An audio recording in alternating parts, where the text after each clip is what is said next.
আসসালামু আলাইকুম। সংবাদে আপনাদের সবাইকে স্বাগত। সংবাদ শিরোনাম। খালেদা জিয়ার কবর জিয়ারতে সর্বস্তরের মানুষ মাগফিরাত কামনায় দোয়া মোনাজাত। আজও চলছে গুলশানের শোক বইয়ের স্বাক্ষর। দেশনেত্রী এবং খালেদা জিয়া সেই পতাকা তুলে ধরেছিলেন ওপরে, এবং স্বাধীনতার সার্বভৌমত্বের যে পতাকা সেটাও তিনি তুলে ধরেছিলেন। দলীয় ভিত্তিতে নির্বাচনের কাজে আমরা ব্যবহার করার মতো এত সংকীর্ণ আমরা নই। আমরা তার শক্তিকে জাতি বিনির্মাণের জন্য ব্যবহার করতে চাই। খালেদা জিয়ার মৃত্যু বিএনপিতে পরীক্ষিত রাজনৈতিক ছায়ার অবসান, মত বিশেষজ্ঞদের। তার আদর্শে দলকে এগিয়ে নেওয়ার পরামর্শ।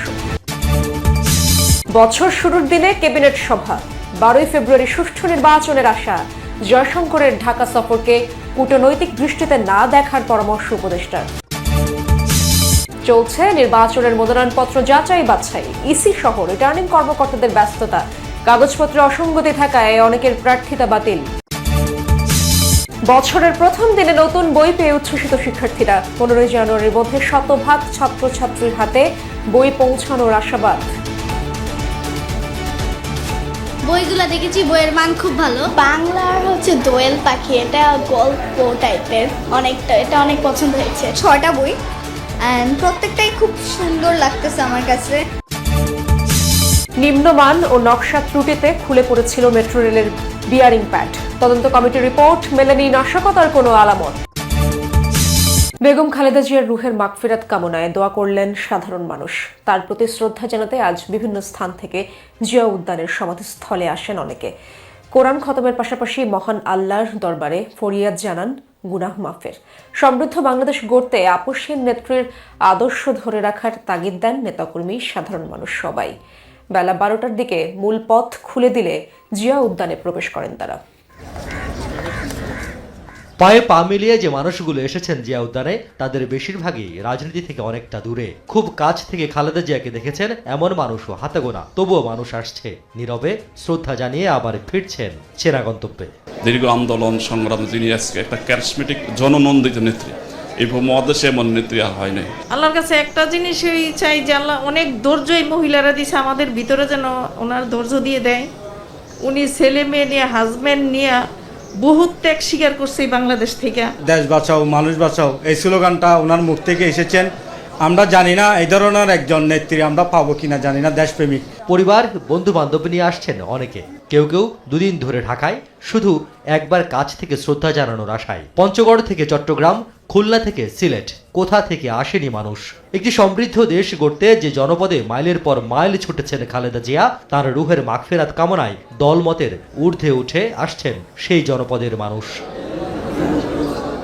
সাবেক রাষ্ট্রপতি জিয়াউর রহমানের সমাধির পাশে শায়িত তাঁর স্ত্রী এবং 3 বারের প্রধানমন্ত্রী বেগম খালেদা জিয়া। সমাধি সৌধের ভেতরে কোরআন খতম করেছেন একদল মানুষ। পাশেই রাখা খালেদা জিয়ার কফিন ঘিরেও মানুষের অসীম কৌতূহল। কেউ দেখছেন, কেউ ছবি তুলে করছেন সংরক্ষণ।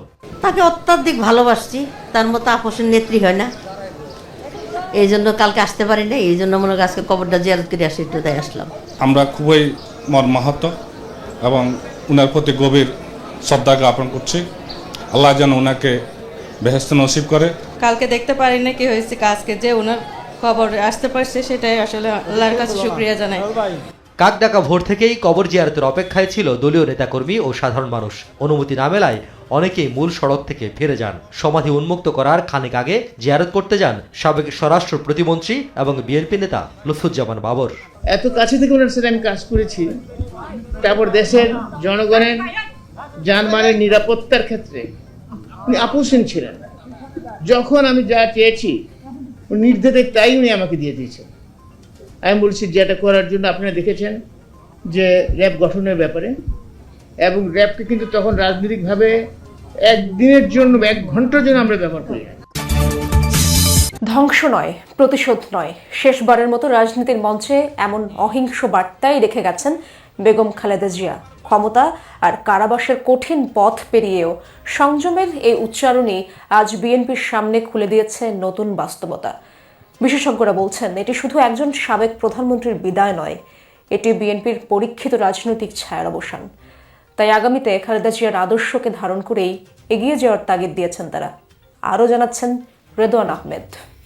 ধ্বংস নয়, প্রতিশোধ নয়, প্রতিহিংসা নয়, ভালোবাসা, শান্তি ও জ্ঞান ভিত্তিক সমাজ গড়ে তুলি। এক লড়াকু রাজনৈতিক জীবনের রীতি, রাষ্ট্র ক্ষমতা, কারাবাস, নিপীড়ন আর অসুস্থতার দীর্ঘ অধ্যায় পেরিয়ে খালেদা জিয়ার বিদায় হলো সর্বজনের সম্মান আর মর্যাদার মধ্য দিয়ে। তবু মৃত্যুর সময় পেয়েছেন অরাজনৈতিক সরকার ও সর্বস্তরের মানুষের সম্মান, বাংলাদেশের রাজনীতিতে যা বিরল দৃষ্টান্ত। যারা এসছে তারা শুধু যে বিএনপির আইডিওলজি ধারণ করে তা না, তারা এসছে ম্যাডাম খালেদা জিয়ার প্রতি, দেশনেত্রী বেগম খালেদা জিয়ার প্রতি তাদের শ্রদ্ধার মধ্যে দিয়ে, শ্রদ্ধা বোধের মধ্যে দিয়ে। তো এই জানাজাটাকে গণভোট হিসাবে নিলে বিএনপি ভুল করবে। এটা অবশ্যই একটা গণভোট, কিন্তু এটা বিএনপির জন্য নয়, এটা হলো শ্রদ্ধার গণভোট।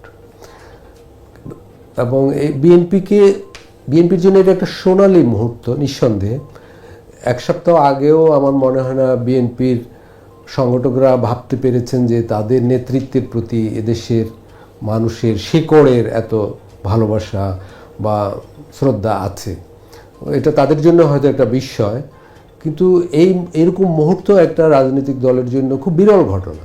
যে সম্মান ও মর্যাদায় তিনি আসীন হয়েছেন তার দীর্ঘমেয়াদী প্রভাব ধরে রাখতে আগামীতে বিএনপিকে জনবান্ধব রাজনীতিতে এগোতে হবে। সেটাই এখন দলটির জন্য বড় চ্যালেঞ্জ বলছেন বিশেষজ্ঞরা।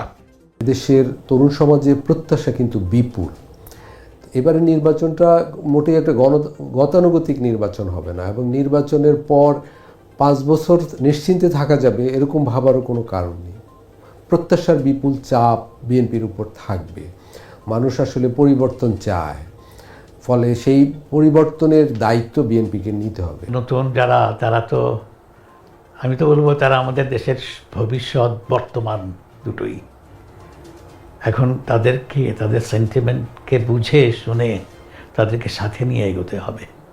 ক্যাবিনেট যেটা হবে সেখানে আমি বলবো যে যারা সিনিয়র, যারা ইয়াঙ্গার, আমি ইয়াঙ্গারদের জুনিয়র বলবো না, ইয়াঙ্গার সবাইকে নিয়েই করা উচিত, যারা কন্ট্রিবিউট করতে পারবে।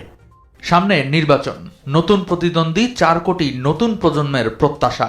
তারেক রহমানের নেতৃত্বে বিএনপি এখন এক নতুন রাজনৈতিক বাস্তবতায় দাঁড়িয়ে। নেতা উনি শুধু নিজ গুণে বলবো না, নেতা উনি বিকজ অফ হিজ মাদার, উনি নেতা because of his father, and because of the charisma that he inherited. ভারতের পররাষ্ট্রমন্ত্রীর ঢাকা সফর দ্বিপাক্ষিক সম্পর্কের টানাপোড়েন কমাবে কিনা সময় তা বলে দেবে, এমন মন্তব্য করেছেন পররাষ্ট্র উপদেষ্টা তৌহিদ হোসেন। তবে এই সফরকে কূটনৈতিক বা রাজনৈতিক দৃষ্টিতে না দেখারও পরামর্শ তার। বলছেন প্রয়াত প্রধানমন্ত্রী খালেদা জিয়ার ইতিবাচক ভাবমূর্তির কারণেই তাকে শেষ শ্রদ্ধা জানাতে এসেছিলেন দক্ষিণ এশিয়ার নেতারা। একে ইতিবাচক শিষ্টাচার বলেই মনে করেন উপদেষ্টা।